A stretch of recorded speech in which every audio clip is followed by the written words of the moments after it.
Nicotine's so bad. Yeah. Honestly, vape making is a lost art. They had it pegged with the pod systems. Dude, they had it. That was the worst thing Donald Trump ever did. I said it. Yeah, I mean... Yeah. I mean, what's the best... If he does go to jail, it should be for taking away flavored jewel pods. If you were born as Donald Trump, that's probably the least evil thing you can do. Like, you're just doing evil, like, you're just born into that, you know? Yeah. Well... Consider his circumstances, you know? Yeah, definitely. It's unfortunately, what the real truth is, and Rogan says it all the time, and I think Neil deGrasse Tyson says it too. If you lived Donald Trump's life, if you were born Donald Trump, you would end up exactly Donald Trump. Yeah. Yeah, I mean... Because your chances of whatever happening to you are so infinite that the fact that it landed on that for you is yeah, I mean... incomprehensible. Therefore, it's meant for you. That's real as fuck. Like, if you're born as Kim Jong-un and your dad is Kim... That's your dad is Kim Jong-il. Do become that. You do become that. Like, you have to become that from that, yeah. Yeah, that's part of it. And why wouldn't you? It's part of growing up in a palace. Yeah. Dude, the Buddha grew up in a palace. All the other people are starving. You aren't. You're fat. Yeah, you're fine. You're fat and you have no asshole. It's great. Yeah, you don't need it. You don't need it. You perfectly... What a great movie that is. I don't know if that's a real myth that Kim Jong-il doesn't shit. I don't know if that's something they really tell over there. But I'm sure it's just, like, something you don't talk about. It's like, you don't talk about him taking a shit or else you kind of disappear forever. If you talk about the leader taking a big hot crap, it's over with for you. Damn, now I can never go to North Korea. This is out there. They're going to find this. Maybe they do that to avoid assassins killing him on the toilet. Like, damn, we shouldn't even try to catch him in the bathroom, so you don't even go there long. We should apply for foreign visas just so people do, like, deep dives into us and then find this podcast. And that way we can get a foreign audience. When I was young and a little bit more into conspiracy theories, I once told my friend I want to know so much that the Clintons kill me. Yeah, that's the highest award you can get in journalism, baby. Yeah. Yeah. My sister's boyfriend has a high government clearance. Ooh. I don't know much about him. All I know is he goes to D.C. every once in a while. He wrote some code, and he has a boat. And that's really nice. He has 2 boats, so he's doing good. Do you think he wrote the codes? The nuclear launch codes? The launch codes. God, I hope not. But, you know, possibly. Your nieces and nephews' dad's going to be Oppenheimer 2.0. Dude, my grandpa, I think I've talked about this on the pod, but my grandpa's the only non-admiral to have testified before Congress on behalf of the Navy. It's a weird claim to fame that he has, but he basically he told them to put more satellites up there so that we could do like much more accurate weather mapping. Mm-hmm. Like all of the weather app on your phone and like all of GPS is thanks to him and his brother that were like crazy geniuses. Like fuck yeah. Yeah, it was take that, Elon Musk. Yeah, fuck you, Elon Musk. Yeah. First off, you have a legitimate contender for a very good job at Tesla. If you want to hire him at Tesla, and we'll move to Texas and we'll hang out with Joe Rogan at the mothership. That could be our start. Yeah, finally we can. Someone send this to Elon. Yeah, we'll just start our own. Like, we'll just take all of Atlanta's like scene and just make our own club. Atlanta? Huh? Not Atlanta. Fucking Austin. Austin. Yeah. Yeah. We'll just start our own club and just take the whole scene from Atlanta and Austin and just put it in New Orleans. Ooh. New Orleans could be like the comedy city. My mom was telling me, she was like, what do you think about opening your own comedy club? Like, would you ever try to open your own comedy club like closer, like in Covington or something? I was like, shit, no. Nah. Dude, that is like you gotta fucking start a comedy club that's also a daiquiri house. You start a comedy club when you have like Joe Rogan money, where you're like, I don't care if this shit fucking tanks. Yeah, that's something you do. Obviously, he knew going into his that it was going to be like as soon as the tickets go on sale, they're out of stock. Like, you know what I mean? They're out of them. He knew that was going to happen anyway. So I mean, might as well open the club. But I mean, he's been planning that for years. well, it's just a lot of fucking money. Like, you have to, like, if you want people to come, you have to book worthy talent. And to book worthy talent, you got to have pretty deep pockets. Yeah. And you got to have a pretty decent sized room too, because these cats are trying to sell tickets. The ones that have it, you know. Yeah. These cats are trying to sell. They're not trying to sell 70 tickets to a sold out house. Have you been to the mothership? No. I haven't either. We should take a road trip over there. Definitely. I'd be down for that. Fuck yeah. Yeah, dude. Let's do that. Once you get your fucking car salesman money. Yeah. You can be selling caddies officially. That's awesome. Chevrolets mostly. Yeah. We might have some used Cadillacs over there. Yeah. I know one thing, dude. If I make enough money, I'm getting me a Blazer. Ooh. The Trailblazer? One of them Chevy Trailblazers? Yeah. Dude, how much, God, those things are nice. Those are those big ones, right? They're like my size car, maybe a little bit bigger. Oh, fuck yeah. Yeah. But that thing's gonna run, dude. Mm-hmm. What's your commission like? They didn't say. They didn't say yet. They just told us we had the job. What's standard, like, commission? I don't know. Dang. See, I work in an ice cream shop right now. This is what's amazing, folks, that I got this job. This is what happens when you practice going on a stage and talking in front of people, like, at least twice a week, is that you get real comfortable talking to people and convincing them that you're worthy. And when you walk in and you're a part-time worker at an ice cream shop and you land a dealership job, it's just because you know how to talk. Yeah. Just because you know how to talk. Well, it's because you practice what you preach. You know? Yeah, and not tooting my own horn, but it was pretty, like, what's really crazy is, like, I applied to be, like, a line cook the same night, a security guard, all kinds of shit. And the one that calls me is the one that gives me the opportunity to make the most money, be able to buy my own time. You know what I mean? Like, if I sell a bunch of cars on one day, maybe I can leave the office a little bit earlier. Yeah. On another day. It gives you freedom. To go do comedy. It gives you a little bit of freedom, a little bit of money in your pockets. You can network both of them. And that's a great, like, it's because also the whole time you're selling cars, you're also practicing your you're practicing those stand-up skills. You're practicing, like, thinking on the fly. It's the same thing as looking at, like, a couple in a crowd and wanting to break them, get them to laugh. Yeah. And, like, all right, I'm going to win you over. Yeah, it's exactly what it is. It's exactly what it is. I think a lot deep about comedy, even though, like, it's all of comedy is about, like, it would be just about making fun of people that would think about this kind of shit, but I think a lot about what my actual psychology, how that adds up to being a comedian. You know what I mean? Like, I try to think, like, it's obvious why you like it, because, yeah, it's fun to get a laugh or some shit like that, but why do I like getting laughs so much? It's just shit I think about when I get high. Deep psychology about Yeah, it. dude, why we do and how it stand-up. connects to so many different things.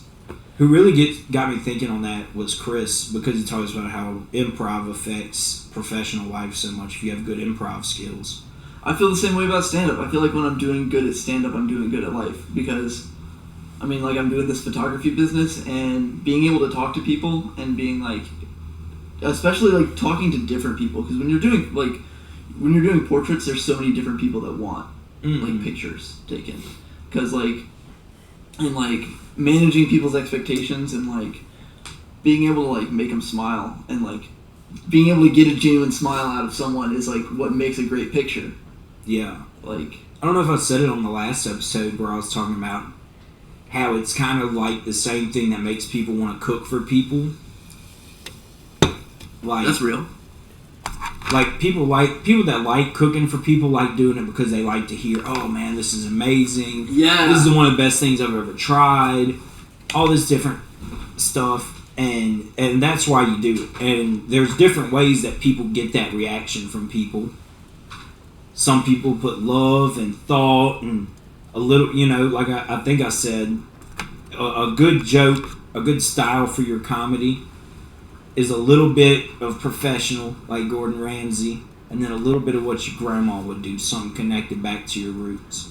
And that's the perfect dish for you to try to make, in a sense. Yeah, the getting all the spices in. Yeah, and that's what makes a good joke. Now, some people, they just put cheese all over top of the food, and that's good. Oh yeah, you did cheese. talk about this. Cause, yeah. I mean, you can just talk about dicks all day. And some people go up there and boil fucking chicken. Yeah, like And some people boil like rotten chicken too. Like they're like, why are you even trying to cook this, dude? Oh man, I think about some people that just go up on stage and just like start off by saying racist shit and like not even trying.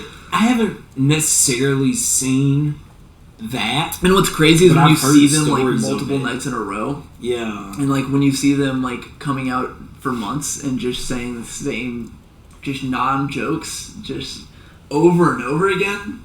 Yeah, it's crazy. If I'm gonna do something semi-race related, it's gonna be good. It better be fucking good. Yeah, it better be. I had it wasn't a racist joke by any means, but it was a race-involved joke. Yeah, and I did it the first time I ever came down to New Orleans, and it bombed really fucking hard. Have you done it since? No, but I think it's still a pretty funny concept. You should try it. You should try it again. Comedy Gumbo is usually a pretty good room for it. It's still like. So the concept is, this is the premise, is that my favorite interracial combo is black man, white woman. Okay. Best porn, Drake, and Patrick Mahomes, I think I said. That's funny. And then then I go into it, and this is where I really lost them, kind of. It's where I said, I was going to put Steph Curry on that list, but I found out both his parents are black. Did y'all fucking know that? That's good. That's funny. And they were just like fucking silent. Which I'm probably saying it better now that I'm a better comedian. Mm-hmm. Because I think you should try that one again. Because that was, months and months ago. Me and Corey Mosley were just talking last night, and she's one of the people that was with me when I did that mic at Comedy Gumbo. And we were talking backstage about the difference between racist jokes and racial jokes. Because a racial joke can be really funny. But a racist joke, that's only, that's not... Sometimes it's not something you want I think of really good jokes that if I was black, I would tell. Yeah. Sometimes that just happens. And it almost makes you wish you were a writer for somebody, but also I'm not going to go up to people and be like, hey, dude, I've got this joke. But that's where sitcom writing comes in. That's where... being able to write for a character. Well, and then some comedians use very high level comedians. They use writers to bounce stuff off of, kind of and shit. You'll see their credits at the end of their specials. Like Chris Rock, I know for a fact works with writers. I think any comedian that's really worth their salt could write a joke for someone else to do. Because it's just funny shit, dude. I consume you consume all these different cultural things. You know what I mean? You consume Friday and hood movies, and you understand why that's funny. Yeah. You know what I mean? And then you consume Larry the Cable Guy, and you know why that's funny. And you can kind of work off of all those aspects. If you know what's funny in that realm, then you can really write off of it if you're just funny. That's part of why I love doing the roast battles.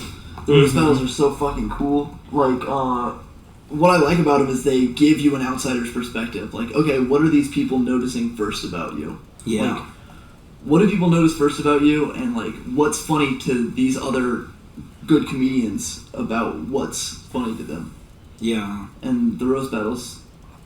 Yeah, and that's always my main goal is that, definitely don't hold back at roast battle, but make it so funny that no one can even be mad about it. Yeah, exactly. You know what I mean? It's just got to be funny enough to where people can't be mad about it. We did, the last roast battle we did, we lost it, but we had some really good jokes about a comedian who, I don't think he's ever had, a serious drug problem or anything, but he comes by high sometimes. Yeah, on different fun things. No, that was within the realm of fun. And so we were like, we'll just make jokes about him having, a really bad drug habit. And it works. You know what I mean? It worked, and they were all funny enough to where he wasn't, pissed. You know what I mean? That's something that someone could get pissed about. Be like, dude, you're making everybody think I have a drug problem and shit like that. But he took it on the fucking chin like a champ. Yeah. Just being able... he wanted me to be meaner. I bet he was probably glad that it was just something different. Because it seems like that same guy, he complained a lot about most people... He's a white guy. Most people would just say he looks racist and stuff. Yeah.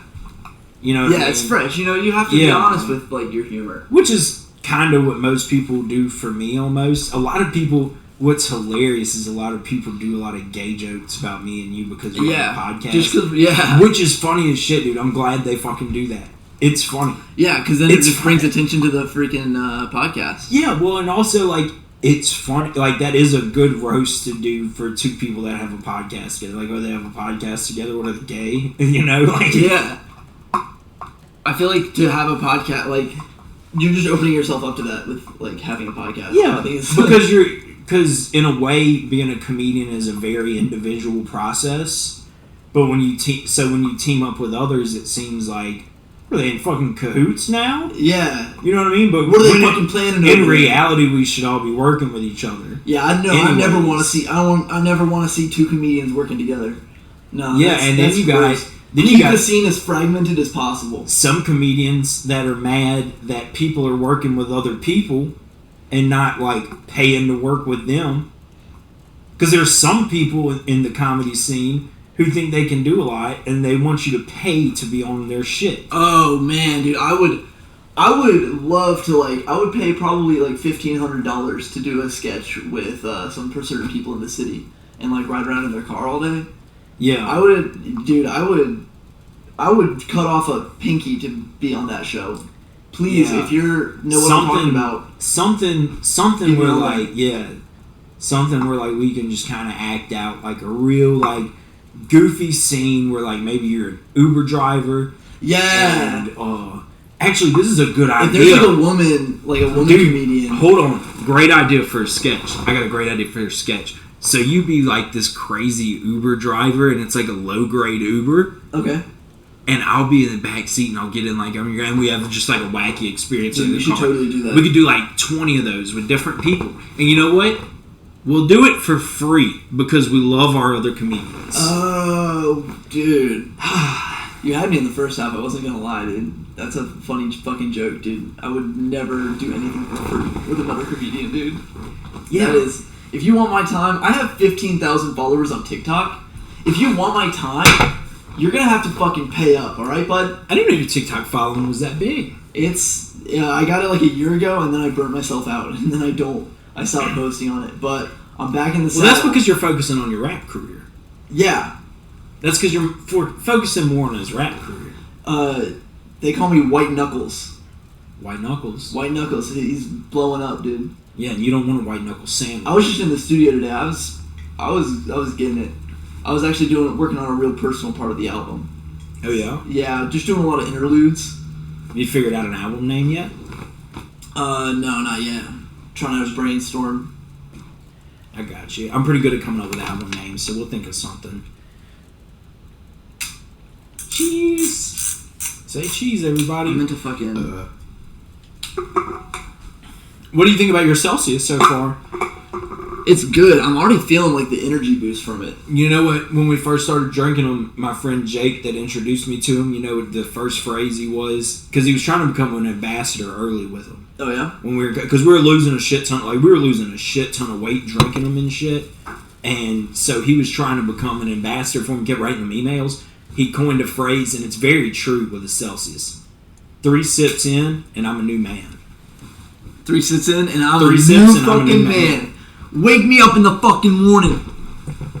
Yeah, Celsius is a very important thing to me. Every time I find a new flavor, I do a taste review and I video it for my friends. I review the new flavor, just to let them know. Dude, you can't be giving that company any more free advertising. Dude, I'll give them all the praise. They helped me lose like 150 pounds. We're gonna have to blur them out afterwards and like bleep out the name. Collectively, Celsius has probably helped me lose 150 pounds at different times. That's not bad. That's a good ad for Celsius. Way to go, Celsius. They should advertise as a weight loss drink. They made me lose weight because I was stuck in the hospital for 4 months, shitting out blood from drinking them, and I lost all kinds of protein value in my body. Yeah, your liver can't handle that. But I still enjoy the taste, and they're very refreshing. So I'll continue drinking them until I die. Dude, good move. That's what we have to do. You just gotta find what you love and let it kill you. Mm-hmm. Yeah. Speaking of finding what you love and letting it fucking kill you. I don't know why. O.J. Simpson. O.J. Simpson. Dude, do you think he did it? Yeah. I'm just glad they brought the Ford Bronco back. I have a bit. I haven't done it in a long time. Mm-hmm.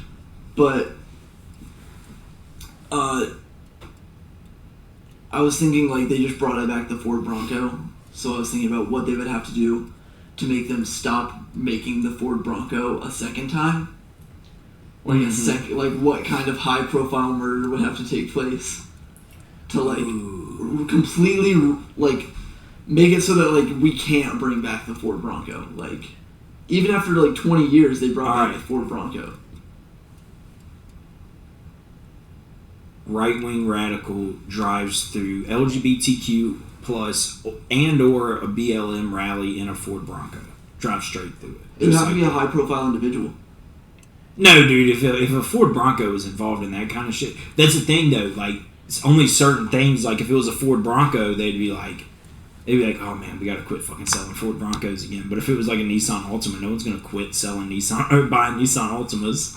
Yeah, I just don't think they would. I don't know why. It's just certain cars. I mean, Nissan Altimas already have that reputation of, especially if it's a white Bronco again, dude. We'll never hear the end of it. Oh yeah. I mean, I'm sorry. I think like a white. I feel like it would also like be done with a white Bronco. Like that's the kind of car that the fuckers would do it in. Like yeah. But no, man. I mean, like we had 9/11 and we still fly Boeing 747s. That's coming up. Yeah. That's coming up. Oh shit, that is coming up. How are we gonna celebrate? We're gonna celebrate with Open Mic from Hell. That's celebrate. Oh man. Is Open Mic from Hell on the 11th? Yeah. So I have this shirt that has like George Bush and Dick Cheney on it, and I want to style it with a bleach wash that's in the shape of the Twin Towers behind it, and I think I should do that before 9/11. I think I should. Yeah, go for good. I can make it. Yeah, I think I'm gonna do it. Go on stage with it. Yeah, good. Getting ready to celebrate. That would be like I gotta be the heel. You know, I gotta like introduce like some chaos. Yeah. You are the heel. In case anyone didn't know, Cam is the secretive heel of Roast Fantasy League. I gotta get some like Ripper shades. I gotta find my Ripper shades. Me and Cam bring a real Attitude Era WWE style to the roast. Yeah, I'm like the John Cena of the New Orleans stand-up scene. I try to be like Ric Flair or HBK, some of my idols, the Heartbreak Kid. I think you. Ian Winton coming off the top rope with the RKO. Dude, Ian Winton as Jeff Hardy. Fuck yeah. Or Ian Winton as the Undertaker. Ian Winton is the Undertaker. Ian is the Undertaker. Ian as anything would be funny. You know, Ben Bauman is the Big Show. Hell yeah. The one strap. Dude, Ben Bauman's Andre the Giant. Ben would be caked up in a unitard. He could never. Ben wanted to be a wrestler, but I'm gonna put it on you for a sec. Put it on me. Put it on. Put it down on me. Get it. Get it. You remember that video of that little person singing that and 50 Cent walked in the room and did his part with him? No, I don't. Do you remember that little person that would, when like YouTube first happened? It sounds worse to call him a little person, but it was a little person and he did all these lip syncing songs. Yeah. Like he would lip sync all these songs, and he got really popular. And he did "Down on Me" by 50 Cent and Jeremiah, and 50 Cent comes in his room and does his part. That shit was fire. That's dope as fuck. It's one of the videos that gets you real hyped up, dude. One of the videos that get you real hyped up. Okay, she headed to the dance floor when she slowly started popping it. Something like a wrist lock, everybody started watching it. Girl, you got that secret treasure. I'm gonna put a lock on it. Yeah. What a song. I think Nicki Minaj's verse on Seeing Green might be one of my favorite rap verses of all time. Or in any genre of music, just favorite. You know whose music I've been getting into? Not to cut off that part. I don't know if I think it's time to put this pussy on his sideburns. Oh yeah. Go ahead. Yeah. That's I've been listening to a lot of. I've been listening to not really a lot of them, but I've been listening to that song "Twins" by Big Pun and Fat Joe. Oh yeah. The one that goes, "Dead in the middle of Little Italy, little did we know that we riddled some middlemen who didn't do diddly." Yeah, we're gonna play that one. That's gonna be our outro song. I love that song. That song's fire. I've still been listening to that Chicago song, "If You Leave Me Now." I listen to songs more than I do artists. I want everyone to know that. Yeah, I mean, yeah, you have to. Like, if an artist has one banger, that's still a banger song. Yeah, well, I just don't want to go through like the. Sometimes it just plays out like that. I have Apple Music, but I don't make playlists. Yeah. I pay to not make my own playlist, even though I should. My recents on my search bar is what I listen to. Yeah, I just listen to my liked songs on shuffle, and then I realize that my music taste has changed, and I don't like those songs anymore. Yeah. And then, I'm driving, so I can't remove the song, so I just have to like skip 8 times. Yeah, this morning I was having weird anxiety. I guess it was because like I was gonna figure out whether or not I was getting this job or not, and I had a lot of anxiety. I don't know if it was about like it being a big life change for me, because right now I literally work like 3 to 4 days a week, and I don't really have to do much else. And at the ice cream shop? Yeah, and now I'm gonna be working 5 to 6 days a week, more than likely, and it's professional as shit. And that's a big change. Yeah, it's just a big life change, and I was having a little anxiety about it because I love being lazy. Yeah, but it's gonna keep you like perked up. It's gonna keep you on your game. Though. Yeah, well, I like working too, dude. It's not really like that. I don't like working. It's just like fuck. I'm ready to be stand-up only so bad. Yeah, I mean the film industry is great. I love it, but I just don't have time to work like on what I want to work on. And with this coming week, I'm gonna be making like a little bit of money off of comedy, which it feels really good. Fuck yeah.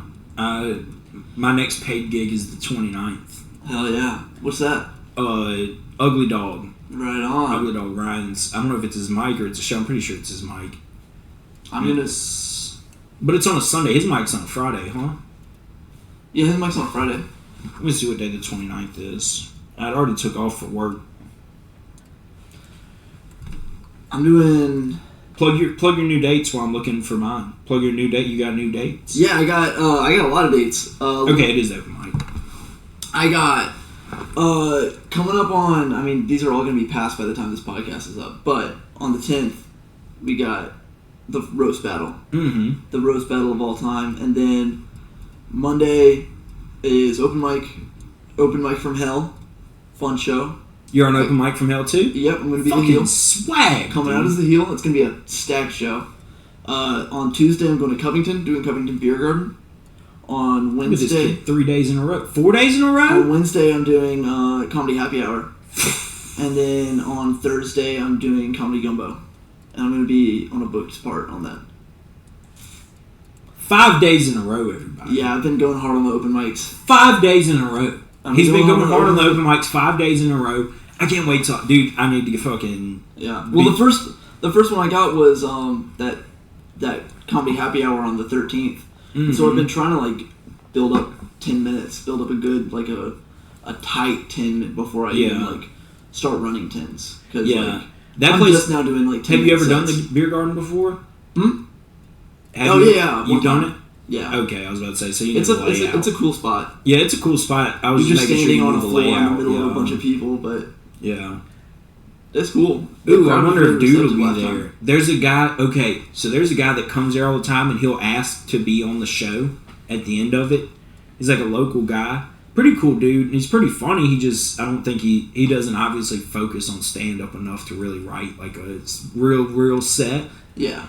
Like the couple times I saw him, like the third time I saw him, he had kind of started doing that thing that you would do around your third open mic. He went up there and he said, I've got a list of a couple things, and I'm going to let y'all pick which joke I'm going to do. And I was like, oh no, he's doing it. Yeah. He's doing it. He's doing I've done something like that before. Mm-hmm. It was some kind of questions or something like that I did, and it was fucking terrible. It was god awful. There's a way to do that right, but you have to know what you're doing in order to pull that off. If you can first you have to do some time up top, at least just to introduce yourself to the crowd. Like, spend some time, you have to have an understanding of the crowd before you get on stage. Like, someone has to have, them warmed up and, be able to be like, all right, guys. But you should be able to tell based on the crowd what would work. Yeah. First, and plus getting the crowd involved is breaking attention from the rest of the crowd. Yeah. If that makes any sense. I don't know. It kind of does. Yeah, it opens people up to check out. It gives them the option to check out. And 9 times out of 10, if you give a crowd an opportunity to check out, they will check out. Yeah. I'm more of a mass hypnosis type of guy. Like, I'd rather, like... Yeah, you pull people in. Yeah, I try to paint as good of a picture as I can. Through fucking different visualization. I mean, like, it just... It comes naturally if you know how to write a story. Yeah. How to kind of shape things like that and put them... And then when you know stand-up, you know that, okay, here's a part where I could put a callback. Here's a part where I can put a tag that could turn into a call. Because if you have enough, you don't want to have too many, obviously, because then it would just be all callbacks. But people love callbacks, especially if it's something they remember. Like, if it's something really funny. Yeah. Like the Gump story I tell about how you shouldn't watch Forrest Gump on the first date because no one's ever successfully pulled off a Gump and hump. Yeah. And I tell the story about how I did that one time and I became best friends with the girl, and ever since. Have you done the storytelling show? No, I talked to the guy, like, he's heard me do stories and shit before. I mean, he knows me and he's pretty cool, but he hasn't asked me to be on it. I've done Swamp City where I told a story and they kind of did a sketch after I told the story, but that was just, I tell that story all the time. It's a heroin cat story. Yeah. But, yeah, the Forrest Gump one, when I tell the story, I talk about how me and her kind of like Forrest Gump and Jenny or whatever, and then I go into the story about how the guy wanted to fight me, and I say he didn't appreciate that me and his old lady were over at her place watching Gump again. Yeah. Like, that's just... That callback is great. Yeah. I, at Comedy Gumbo the other night, I got 8 minutes. I was expecting to do 3. So I did my first joke, got distracted, because the guy told me, like, from the back, hey, you're doing 8. And I was like, fuck yeah. But I had cut off my joke early, and I had more to it, and I just turned the last half of the joke into a callback. And I felt like I really nailed that one. That was like a lot of fun. Yeah, I like figuring out how I'm gonna tell it to where it gets muscle memory. That's what I really like to do. I like to run a joke a bunch of times in a row, especially mine, because mine will take up most of an open mic slot, a new joke, especially at the first part of it. Yeah, doing 3 minutes now is like, it's nothing to me. When I first started telling that heroin cat story, it was a 5-minute story. It was 5 minutes, and now I'll tell it, and it's more like 3.5. It's getting tighter. It's getting a little tighter. I tell it a little faster in some parts. Now, do I think it's getting received as well now? I don't know. Maybe. Here's the thing. Once you get to the end, it doesn't matter. Once you get to the end of that joke, it doesn't matter if they didn't laugh like the last 5 minutes that you've been telling it. They're gonna snap at that last part. That's what I love about like your jokes, especially with the fucking kids with the damn goggles. Yeah. See, y'all quit putting y'all's babies in them damn glasses that look like Baskin-Robbins spoons. The Baskin-Robbins spoons is like such a perfect like visual for it. Yeah, well, that's like, when I first saw someone with a little kid in them glasses, I was like, them things are like Baskin-Robbins spoons, dude. Yeah. That is, I've been trying to think of a way to write it. I think of these things, and I'm like, I could write a joke about that. And then 6 months later, I'm like, that's where it fits in. Yep. Just think of funny phrases, and you can find a way. Like, I've just thought of the phrase before. I'm telling you, like 7 years ago, when I invited that girl to my house, and I had turned on Forrest Gump, I thought in my head, because we were Netflix and chilling, I thought in my head, Gump and Hump. Hilarious. Yeah, classic. I've been holding on to that for 7 years, boys and girls. Damn, that's a deep cut. That story was a good way for me to really be therapeutic and laugh about that situation for myself too, because in a lot of different spectacles of that situation, some people could see me as like lame for that, like being friends with her still, like, you know what I mean, like I still haven't pulled her or whatever, but I do enjoy her companionship just as a friend, so it doesn't really matter to me. But there's nothing wrong with having like female friends. Yeah. But plus, we vowed to each other if we ever got herpes, we would marry each other. That's what. If we both got herpes. Dude, you gotta give her herpes. Yeah, well, that's what I told her. I said, I'm gonna go find a bitch with herpes and I'm gonna spit in your drink. That'll get a woman. Yeah. Oh, I tell her, I treat her like she's my girlfriend. Don't get it twisted. Like, not even my girlfriend. Like, I make some pretty savage remarks towards her sometimes, but she enjoys it. Hell yeah. She knows the wave. We're just really good friends like that. Like, she's spent the night at my house several, like, dozens of times, and we've never even kissed or anything. Dude, that's like the hottest relationship though, is like where the tension just builds. Yeah, we've pretty much just been edging this whole time. Hell yeah, dude. That's what we've been doing. We've been edging my mental state.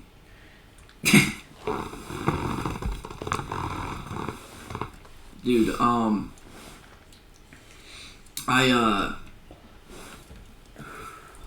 I've just been like trying to get off the apps, dude. The apps are evil. Yeah, it diminishes your self-confidence. Yeah, it does. I feel so much more confident in myself being able to pull like a more attractive girl off of the apps than I do on the apps. Because on the apps, obviously, in real life, a girl can just say no to you. Yeah. But what I'm saying is they can't just do it as easy as swiping left. Yeah, exactly. At least you put yourself in the situation. You miss 100% of the shots you don't take. There's a situation where, like, yeah, when I first walk up to a girl, maybe she's like, I don't know if I like him. He doesn't look the best, excuse me. But if I fucking sit there and talk to a girl for a while, here's a fact. Here's a fact. This has only happened twice ever in my experience in life. And this is because I had late sexual development, I guess. I mean, not too late. I was 17. But every time, except for the first 2 times I ever made out with a girl, I ended up having sex with them. Hell yeah, dude. I'll drink to that. I'll drink a Celsius to that. Yeah. Cheers. And I think that's probably just because that's how it was going to happen anyways. Now that says a lot. Like, I don't get a lot of random makeouts because when you're not the most attractive guy, girls don't just run up to you and make out with you like they do hot guys. That's real. They just don't. But sometimes, and that's another thing about the apps, is, yeah, I'm not landing any hot girls. You know what I am landing? Girls that I don't mind coming in under the cover of darkness. Not dudes, but women that I'm not proud of. We've all been there. Of shagging afterwards.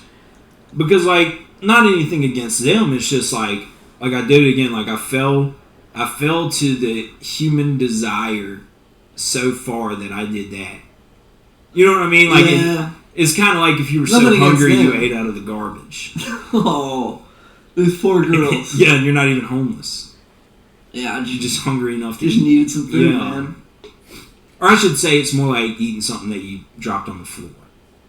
Yeah, it's still a little nicer. It's still soul nourishment. Yeah, we won't go full trash can. Yeah, because even if it's like not the best sex, it's still good for the soul, you know? Yeah. Ultimately. What's hard is doing that in high school. Because when you're in high school doing that, it's not that you're meeting her on Tinder. It's that you have third hour with her and you notice she's pretty big tits. I bet I could. Yeah. I bet I could work something out with that. And then you do, and then you're like, don't fucking tell anybody. Don't tell nobody.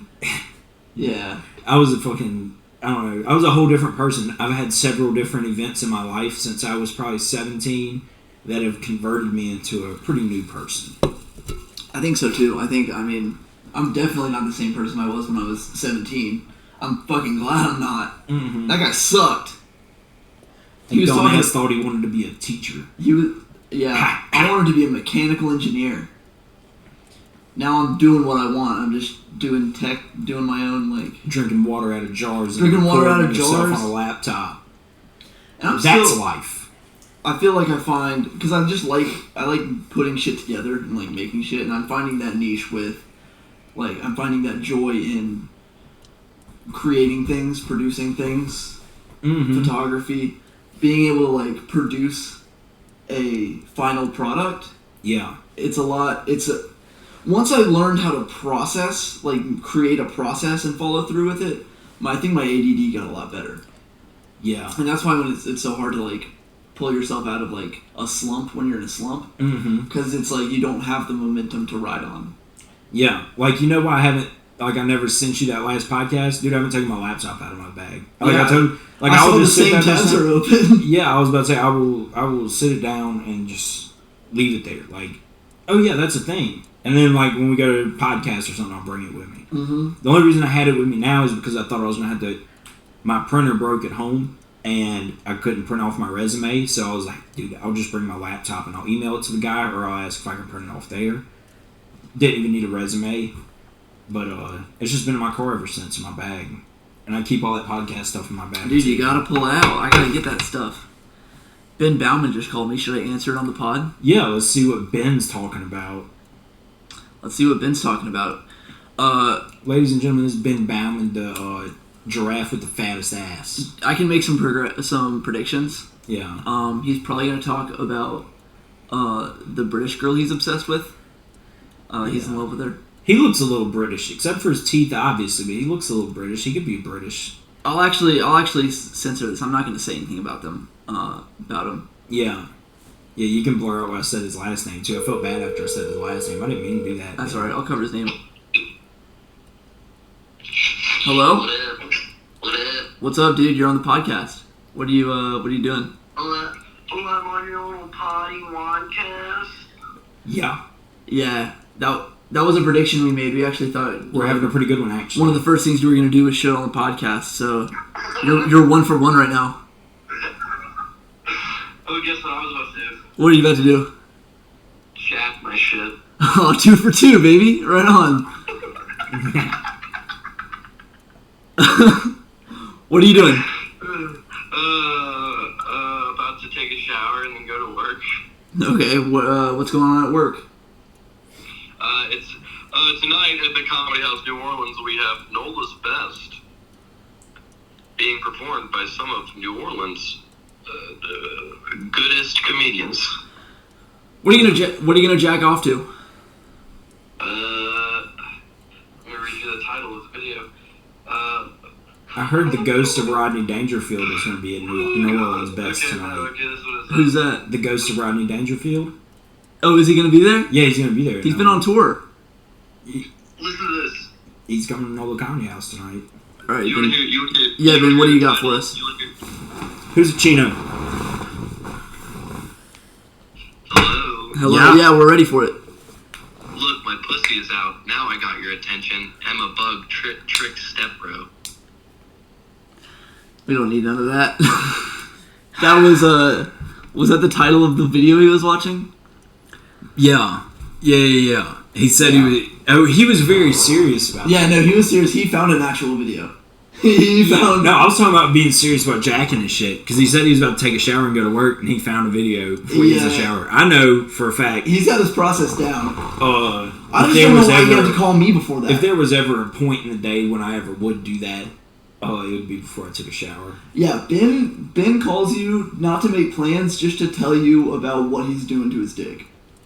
Nice. Ben will be like, hey, I'm hanging out with this girl later. I'm trying to get my dick sucked. Ben will show up and he'll be like, hey, what's up, guys? I'm horny right now. Yeah. Don't rob a bank with Ben. Don't rob a bank, because because his ass won't fit through the vault door. He'll be easily identified by his ass and body shape. His neck doesn't fit in a ski mask. Dude, we're using that. That's fucking good. I don't think he had any reason to be calling me. That could be a championship roast joke. Oh, yeah? I would never rob a bank with Ben. He says too much and his ass won't fit through a vault door. That's good. That's good as fuck. Yeah, because he does. Yeah, good one. Oh, yes, dude. We get to write roast jokes tonight, motherfuckers. Oh, yeah, dude. That's going to be exciting. What time are we doing that? At 9:15 p.m. Jesus Christ. We're doing some mics first then. Yeah. What are we hitting tonight? It's Friday? Friday. Is it just Ugly Dog tonight? Let me go look at NOLA Comedies, or 504 Comedy Facebook page. If you're ever looking for comedy shows in the New Orleans area and you want to check out a couple different listings in one place, 504 Comedy Facebook group. That's a good one. Comedy shows today. Greetings from Queer Mountain. Storytelling at 7 p.m. Always Lounge. Showcase, a long-form improv comedy show at Big Couch, and then Raw Dog Comedy at 8 p.m. Sign up at 7:30 at Ugly Dog Saloon and Barbecue. That's a free show. And then also they have Comedy Fuck Yeah at Dragon's Den. Fucking right. And that's $10 entry. But that's for tonight, so y'all disregard. We could go watch Comedy Fuck Yeah. That's a good one to go watch. They have some good names on there. T-Ray. T-Ray's a fucking killer. Mm-hmm. T-Ray's someone I'd love to get on the podcast. Yeah. I do need to do Ryan's mic. I've never done it. And I've got to perform there in a feature spot. Oh yeah, you've never done it? Yeah. Oh yeah, you'd love it. It's good. Yeah. We can go, like, show up early, get on the fucking list. Yeah. The AC's still broken in there, so the room is literally hot as fuck. Yeah, good thing it's not too hot outside right now. No, it feels nice. They're probably gonna have the fucking... Maybe we'll hang out outside, yeah. Yeah, it'll be good. Fuck yeah, dude.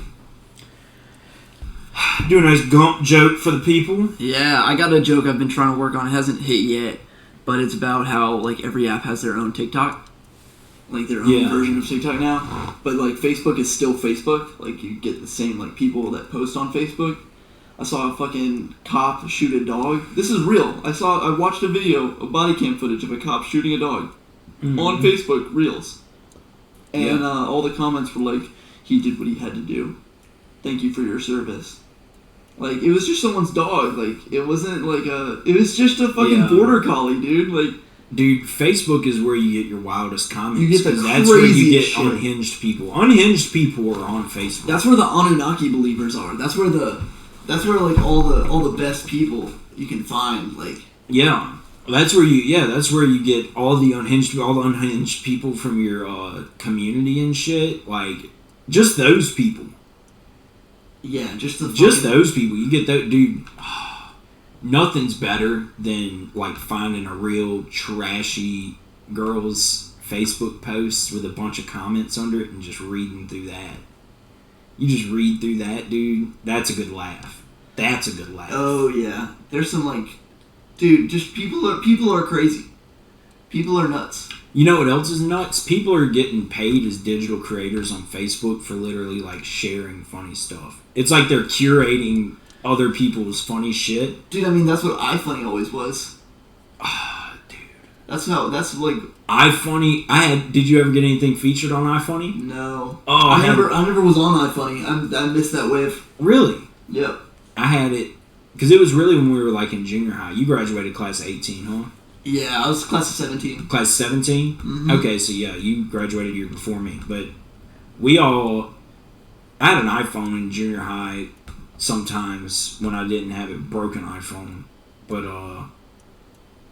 God, dude, I ruined so many phones in junior high. But we had iFunny, and I found a picture of a chocolate bar, and it was, instead of the pieces, it was cut up into pieces that were different amounts of calories. And the caption was, how my mom sees a chocolate bar. Boom. Featured. But that's, like, not even funny. I was 13. I was like 13. How my mom sees a chocolate bar, and it's just a chocolate bar with different numbers of calories on squares.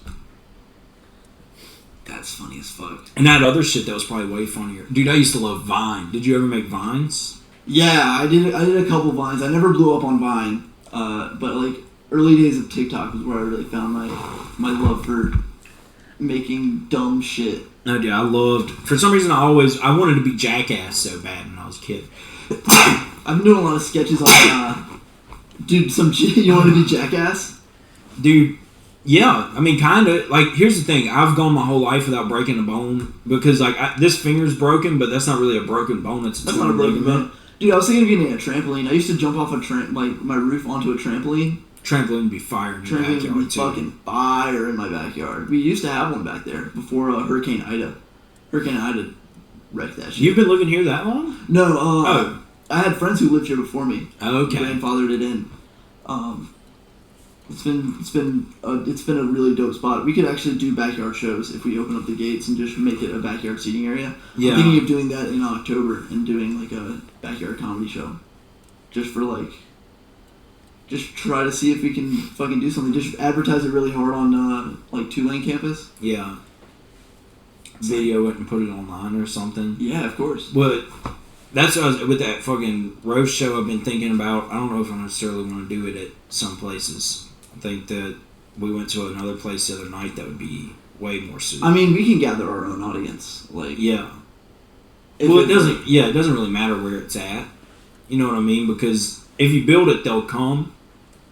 And I think that the $200 prize at the end of the night brings. Yeah. That's gonna bring some people. Yeah, I mean, honestly, we're not. The fact that like it's based on audience with the final say from the judges. Obvious, you know, like when I say final say, I mean, all right, that means such and such won, you know. Yeah, I mean, honestly, like, I don't think the comedy scene in New Orleans advertises enough to, like, the college crowd. I think, like, Tulane kids, and, like, they're always happy whenever they come in. They always love the shows. And, like, people, like, a lot of the old head comics are like, oh, they're too fucking liberal. Because they start off with all their fucking pronoun bits and just, like, kind of talk down to them. There's just all these, like, all these, like, premises that you can go all these different ways on. And don't get me wrong, I'm probably guilty of it too.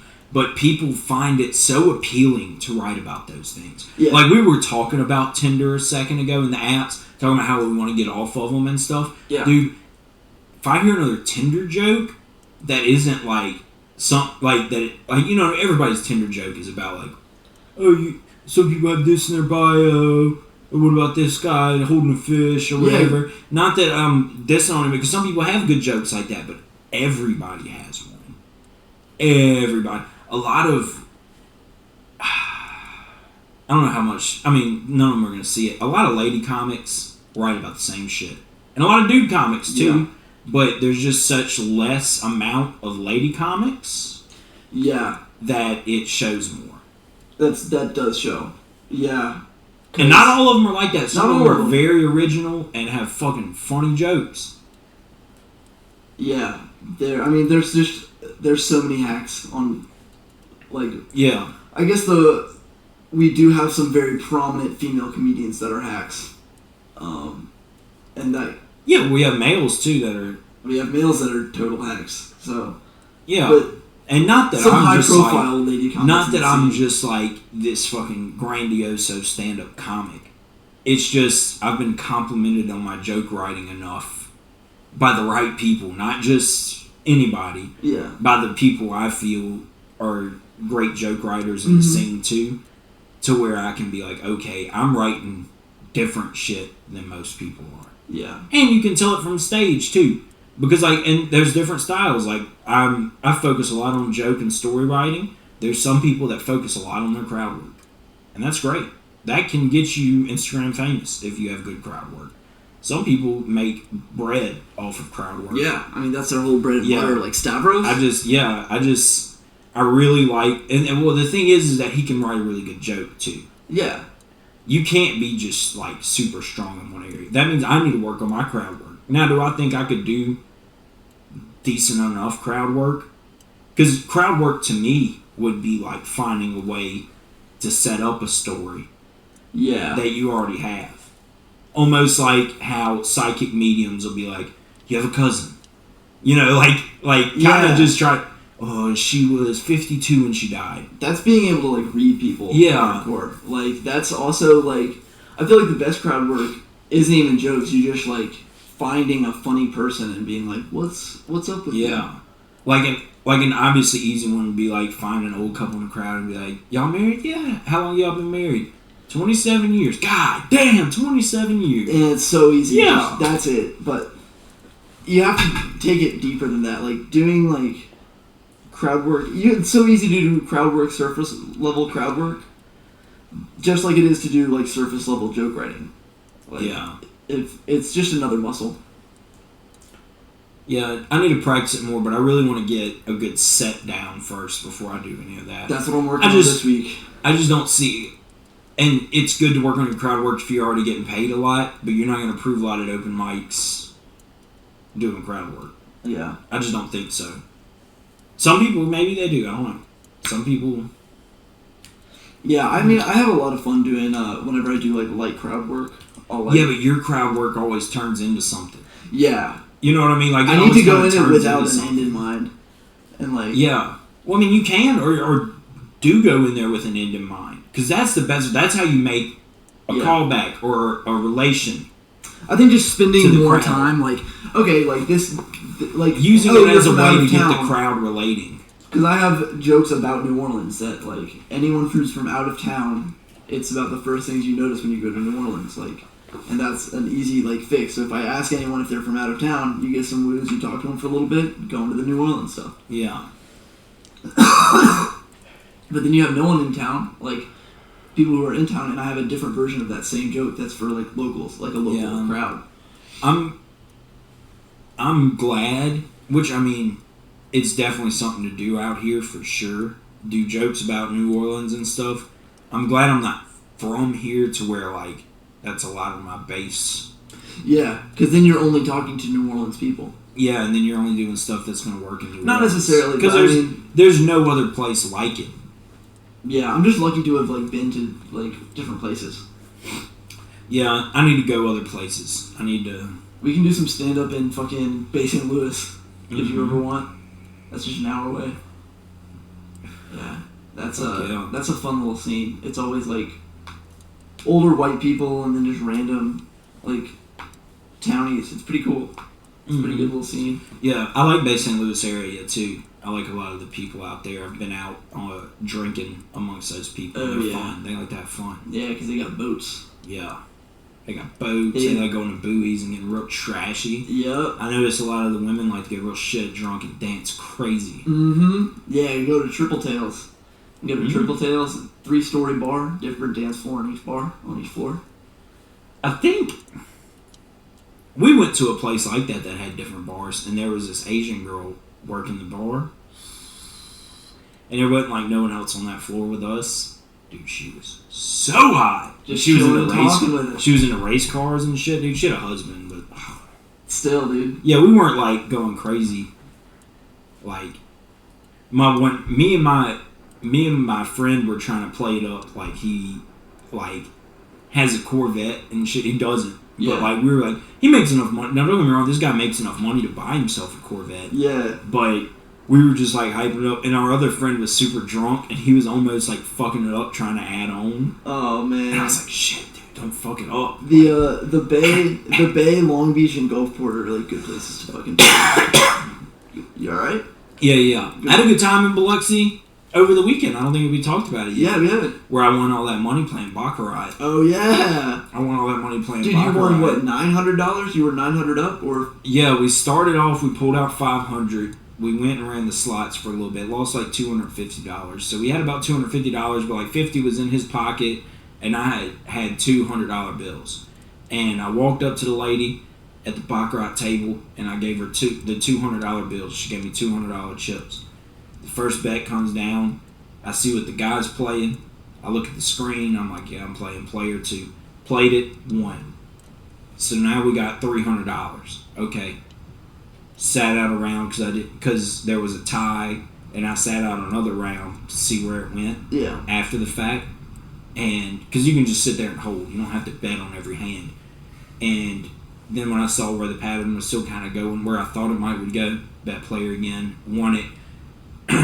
Then that time I'd bet 200. So now we're up to 700. Yeah, we're up to 700. So now we've won 200 from where we initially started. So what we do is we get up from the table because we're discussing, like, should we leave now or not, because we finally don't want all this money back. And he was like, I want to go put 100 on black. So we did that, won another 100. Then he says, oh, I'm going to put 50 on black again just because. And we lose that 50. And we go to the Baccarat table again because now we're feeling hot still. Play 2 more hands, win those, walk out with $900. God, how are you feeling walking out of there? I'll say this. We had originally went over to my other friend's house in Franklinton for a fish fry, which is an hour and 45 minutes away from Biloxi. Yeah. It was around 1 in the morning when we left. We got down there, stopped at his apartment in Bay St. Louis, or Waveland, really. He changed clothes, we grabbed a Celsius, went to the casino. It's about 3:45 at this point, almost 4 o'clock. Get in there, play the slots for a little bit, like an hour or so. Mm-hmm. We walked out of there, it was 5:30 in the morning. God damn. Yeah. Walking out at 5:30 in the morning with $900 in your fucking pocket. He had went deep sea fishing.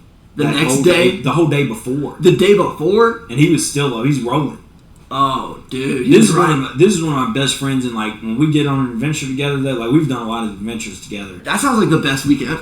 That sounds like the best like day. It was just one night, yeah. It was just one going night. Fucking deep sea fishing and then winning $900. Yeah. Like getting 900 up. And doing it all with your friend, dude. We had a plan to go in there and try to coerce MILFs to come back to his apartment with us too, but we won all that money and we got so excited about it, we totally forgot about the MILFs. Dude, you could have got the MILFs with $900. 5:30 in the morning MILFs? 5:30 a.m. MILFs?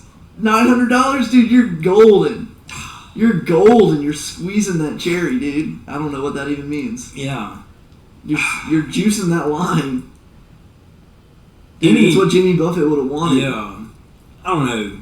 Any lady that age that's up at 5:30 in the morning in a casino, though. Dude, bad news. You could get that 900.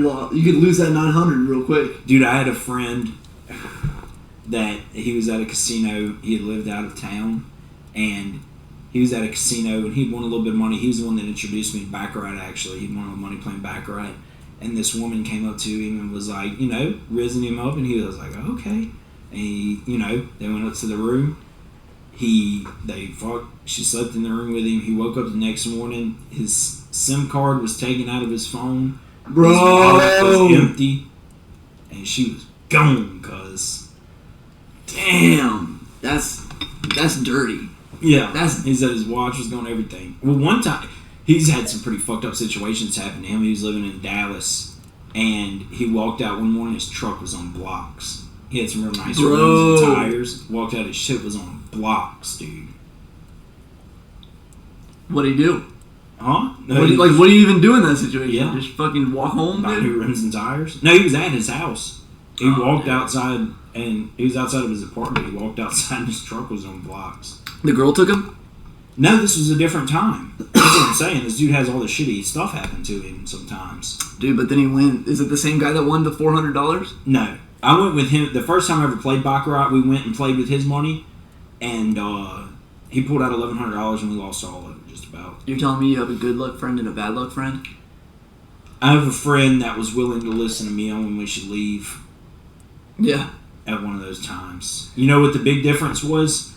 Total amount of time we played Baccarat when I won all that money, about 5 to 10 minutes. Total amount of time that we lost $1,100 that time, like 6 hours. Yeah. We were there like a long time. You gotta. Because you're winning and losing, winning and losing and winning. And there's people betting, because that's a game where people go to like launder their money and shit. Yeah. So, there's literally a dude sitting there, that's what he's doing, is laundering his money. God like, you know that for a fact. There's all kinds of it's an Asian game, so there's all kinds of Asian people. Like, if you're sitting at a Baccarat table, odds are you aren't going to understand anybody around you. Dude, let's play. And most of the time, the dealers are Asian. You don't need to. And none of them really speak the same language all the time or anything. It's not like they're all the same kind of Asian. So, I mean, like, it's just like on the off chance that it is a Chinese person, they have Chinese people working. You count those cards? You count cards? No, you can't really in Baccarat. Counting cards is a hard one. 2, mathematically, is nearly impossible. Especially for something like Baccarat. Yeah. Because it's not like you're trying to find a pair, like a pairing. If you're, I guess counting cards is just like... I think it's just for blackjack, really. Yeah, like mainly seeing what cards are spilled out, because you know how many decks and shit there are. Dude, I feel like if you gave yourself like a week of like really trying, you could learn how to count cards and make some money pretty quick. Because you're not just counting one deck of cards. You gotta practice. You're counting like 4 decks, because they pull out of like 4 different decks at a time. Yeah, so you gotta like keep track of the whole... Yeah. It's like addition and like subtraction. I gotta really piss. Go for it. I'm gonna piss. You want to keep talking? Yeah, I'll keep talking. Fuck it. I'll keep talking to these people that see me at an awesome angle. Comment under each of the videos which angle you like most. Yeah, I'm gonna switch it to you. Because right now we're just trying to figure out all these different ways to angle everything. Right Your now, camera's is a little lower quality, but it's all right. yeah, it's okay that mine's not TV quality. Yeah, add up. Leave a comment of what gear we should get to upgrade our podcast. Yeah, when you come back from pissing, you want to read a script? Yeah. We'll read a script for the folks, and then we'll get out the pod.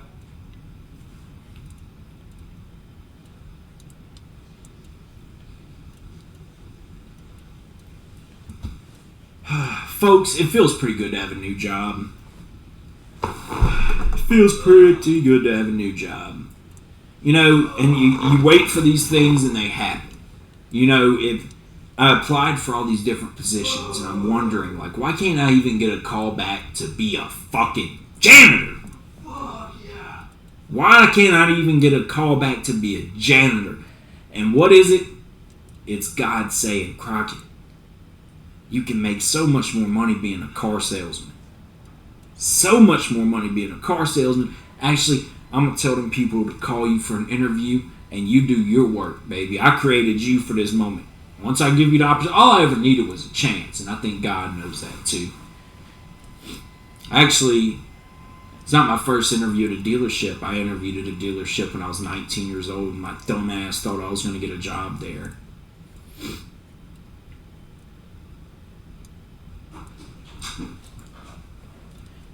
I'm glad I didn't, though. What if I'd have got real stuck in the car game and never found stand-up comedy? That would have sucked.